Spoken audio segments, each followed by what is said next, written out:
So thanks to the fallout of the banking crisis that we saw earlier this year, the Fed has now officially confirmed that a recession is now likely to happen in 2023, and we're seeing evidence of this everywhere, including unemployment claims which are now higher than expected. More and more people are applying for unemployment benefits, and the question once again is how much will the Federal Reserve increase interest rates and how bad will it really get? Now there's some good news and some bad news to all this. The good news is that according to the Fed, this recession is supposed to be, quote, mild. The effects of the banking turmoil would likely lead to a mild recession later this year. A mild recession towards the end of 2023. Unfortunately, the American public is not really buying the narrative, and it's not hard to see why. In January 2021, they were not worried about inflation because the buzzword was that it was transitory. In May 2021, there was gonna be a soft landing, but no recession. At the end of 2021, turns out inflation was not transitory, but there's no recession. In May of 2022, a recession may be necessary to stop inflation. November 2022, disinflation started, but no recession. And now in 2023, the recession will be mild. So the skeptics say that maybe the recession will be mild is now the new inflation is transitory. But let's take a look at what the data shows. Something called the Manufacturing Index, or the ISM, fell to 46.3. That's the lowest level besides 2020 that was last seen in 2009. Now the traditional rule of thumb says that if that chart shows a number that's less than 50, like it is right now, it means the economy is shrinking. And we're seeing that data show up everywhere, including earnings. If you look at company earnings right now, analysts are saying that they're preparing themselves for an earnings recession. And that happens when you get 2 quarters back to back when companies make less money than they did before. And according to FactSet data, Q1 earnings for 2023 were down 6.8%, which is the worst earnings since 2020. So the stock market is signaling that most likely there will be a recession, and the Fed is finally admitting it. So here's what they're doing about all this and what it means for the rest of us. So let's get into it. Hi, my name is Andrei Jikh. Hope you're doing well. Come for the finance and stay for the Fed update, inflation, and what's happening. Because this week we got some new data and there's some good news and some bad news. Now the good news is that inflation is coming down for 9 straight months now. Categories like fuel oil, gasoline, gas utilities, electricity, food at home, apparel, and medical care are lower than where they were last year. So the consumer price index is down to 5% year over year, but month to month it's up just slightly at 0.1%. Now, core inflation, which removes food and gas out of the equation, is up 5.6%, so it's nowhere near the 2 to 3% that the Federal Reserve wants. And it's probably going to go higher because OPEC is cutting their oil production, and it's already causing the cost of gas per gallon to go up 15 cents from the month before. Now, the real bad news, though, is the price of rent. A whole bunch of people, a wave of people who may have bought a house are now forced to keep renting because of all the pressure on the market right now. Those renters don't have a lot of options, and they do have more tensions with their landlords. Many say the rent is too damn high, and experts say it's in part due to the high cost of buying a home. Rent is becoming a huge problem for a couple reasons. The latest data from Redfin shows even though the median home sale price is down 2.1% this year in comparison to last year, housing payments are actually up an insanely high almost 15%. Combine all of that with the still low inventory levels and the tighter lending standards, and that just means that people need higher credit scores, higher down payments, and higher incomes. And that means people are forced to go back to renting, only to then find out that rent is becoming that much more expensive. Nationally, rent is more than 20% higher than the start of 2020, according to Redfin. Over 8 million Americans are behind on rent, and 2.3 million experienced a rent increase of more than $500 in the last 12 months, according to U.S. Census data released late last month. The typical application fee is now anywhere from $20 to $100 just to apply for rent, according to Redfin. Now, beside all that data, here's one major reason why real estate is becoming more unaffordable that's a lot less talked about. Private equity firms. Private equity firms raise money from institutional and accredited investors, so not just from any ordinary person. Those funds are then invested in different types of assets with the aim of getting a return on investment. According to Americans for Financial Reform, 1.6 million families rented from real estate owned by private equity firms. That includes over 1 million apartment units, over 275,000 home lots, and nearly 240,000 single-family rental homes. So there's no doubt that people are forced to compete with private equity in some markets, and that's not helping homes become affordable.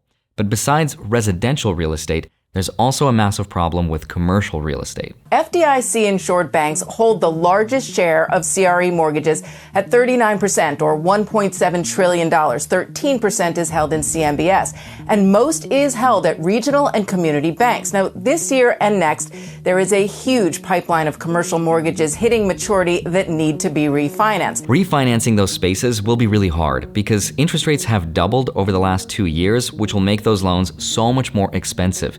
Now, I've talked about this problem in my last video, but the problem is getting worse. Small banks were actually the largest holders of retail spaces at 46% and 30% of office spaces. Property owners who need to refi are up against higher borrowing costs and lower property values. Mark Grant, chief global strategist at Colliers Securities, says everybody's scaling back their risk appetite for real estate loans. Office owners in particular are getting squeezed. $40 billion worth of these properties are now seen in distress. But now those smaller banks are under pressure thanks to the banking crisis, and the vacancies are going up.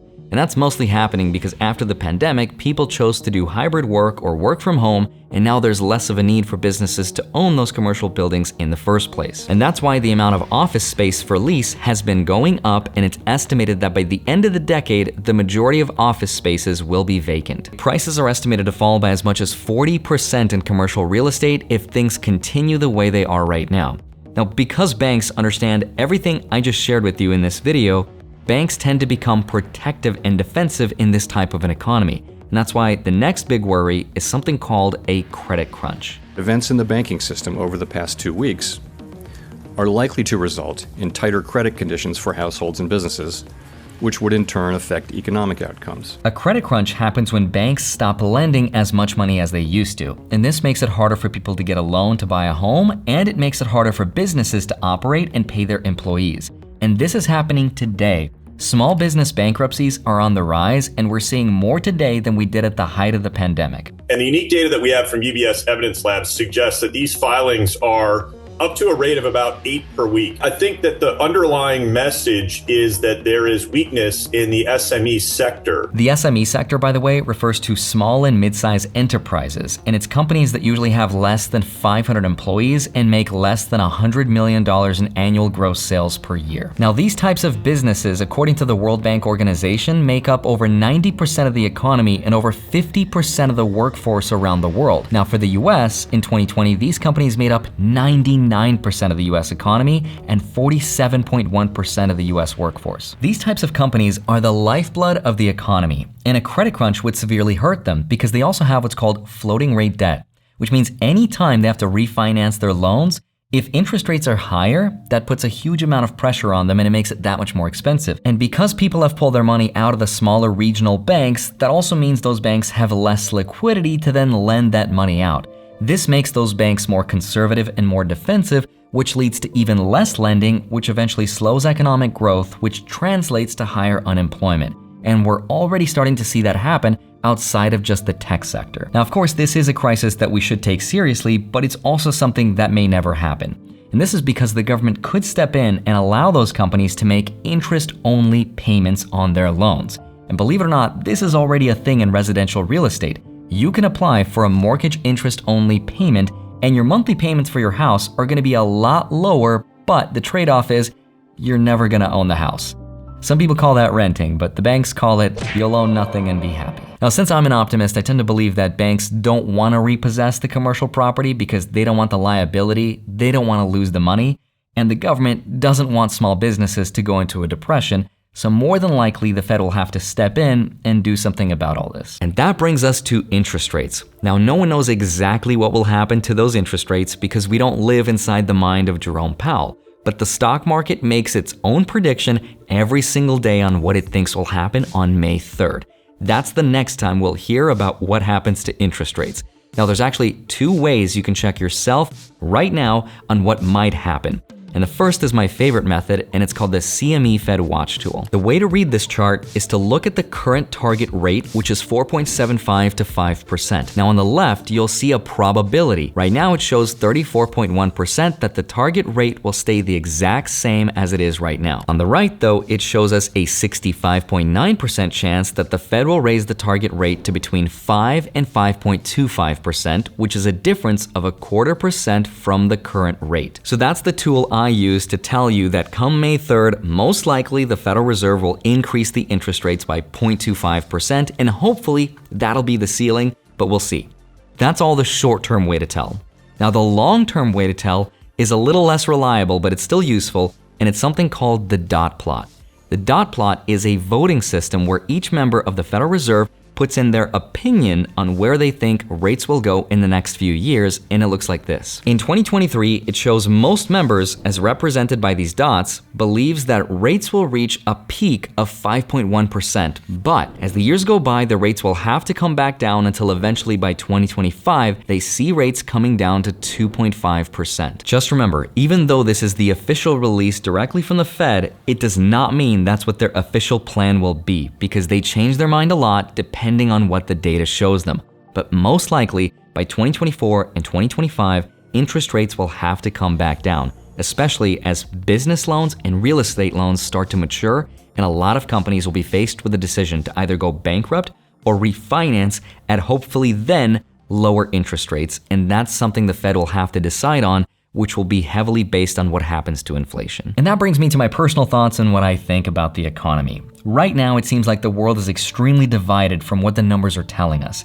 I see it on social media, in the comment section, and on the highest levels of Wall Street. The CEO of BlackRock, for example, Larry Fink, says that we're not going to see inflation at 4% anytime soon. Remember, right now inflation's 5, we're trying to get to 2, optimistically maybe 3. He says we're not going to get there anytime soon, but Paul Krugman, who writes for the New York Times, says that we're already at 4% inflation. Take out shelter, where we know that's a way lagging indicator. Mainly take out food and energy, which are always highly volatile, and take out used car prices. Then the inflation rate is about 4% right now. His main argument is that the data we get from the CPI is lagging behind what's actually happening today. If we look at rent, for example, that's data from people renting from 12 months ago, not today. If we look at employment, even though that looks good on paper right now, that might not actually be accurate. If you're collecting benefits instead of looking for work, the government counts you as out of the workforce. Essentially, you are statistically retired. You're only unemployed if you're actually looking for a job. So yes, all of those thousands of people living in tents on the streets of LA, they're not unemployed. Literally, the government counts them as essentially retired. So the Federal Reserve maybe should just wait until they increase interest rates for the data to catch up. But the real point is this. Right now, we're living in a time in an economy where if someone has a narrative and someone has a story, they can show you the data to prove it. If someone, for example, wants to convince you to buy gold or Bitcoin, all they have to do is show you the price and tell you how the dollar is collapsing. If someone wants to talk about the stock market all the time like I do, it's probably because they're on the younger side and nothing ever bothers them because they have the time to wait out a recession, but that's not true for everyone. If someone wants to tell you that right now is the perfect time to buy a house, they're probably a real estate agent. The point is, rather than trying to stress and panic and make sense of all this madness, it's way beyond any of our control. Instead, focus on your own financial independence and your own investment journey. For me, that means not panicking and continuously buying into VTI or VOO, low-cost, broad market index funds every single day, because based on the data, based on my age and my goals, that's what makes the most sense for me, but that might not make sense for anyone else to do. In the meantime, just stay cautiously optimistic. I hope you have a wonderful rest of your day. Smash the like button, subscribe if you haven't already. Don't forget to grab your free stocks, links are down below, and then go track them automatically with a spreadsheet linked down below in my Patreon. Love you, thank you so much for watching this video. I'd love to see you back here on Monday, Friday, sometimes a Wednesday. See you soon, bye-bye.